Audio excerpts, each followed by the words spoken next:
Defence act ప్రకారం civil defence అనేది మన ఇండియాలో ఉంది, ఆ కాన్సెప్ట్ ఉంది. కానీ దానికి చాలా సంవత్సరాల నుంచి దాని మీద ఎక్కువ దృష్టి పెట్టడం జరగలేదు. బార్డర్ టెన్షన్స్ వలన ఆపరేషన్ సింధూర్ అప్పటి నుంచి కూడా మళ్ళీ లాస్ట్ టైం మనం ఆపరేషన్ అభ్యాసం చేసినప్పుడు ఇక్కడ కూడా 4 ప్లేసెస్లో హైదరాబాద్లో మనం మాక్ డ్రిల్స్ చేసాం. అన్ని శాఖలు సమన్వయం చేసుకుంటూ బ్లాక్అవుట్ ఎలా చేయాలి, ఏమైనా ఇంజురీస్ అయితే ఎలా ఎవాక్యుయేట్ చేయాలని దాదాపు 5 డిపార్ట్మెంట్స్ కలిసి చేశారు. అయితే ఇలాంటి సిచ్యువేషన్స్ అప్పుడు ఎప్పుడైనా ప్రభుత్వ సంస్థలు కానీ ఆర్మీ కానీ బిజీగా ఉంటాయి.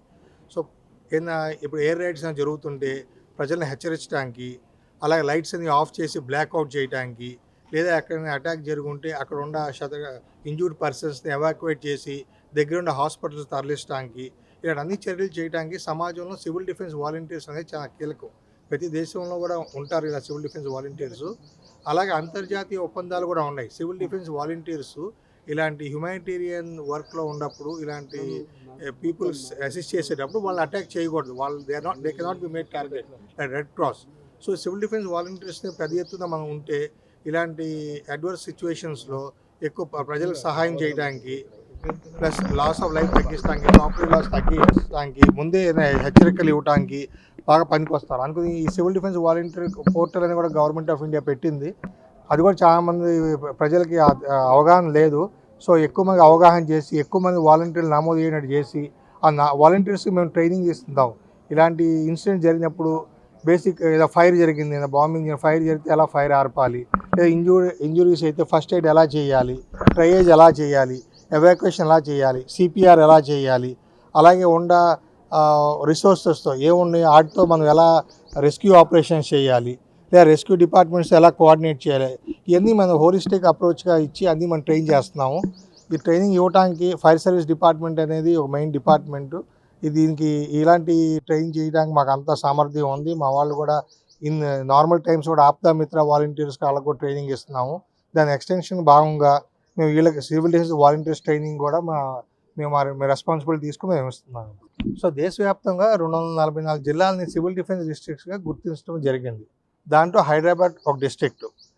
అయితే మేము హైదరాబాద్ పరిసరాల ప్రాంతం, ఎందుకంటే ఇవన్నీ బాగా డెవలప్డ్ ఏరియాస్, ఎక్కువ పాపులేషన్ ఉంది, చాలా ఇండస్ట్రీస్ ఉన్నాయి, డిఫెన్స్ ఎస్టాబ్లిష్మెంట్స్ ఉన్నాయి.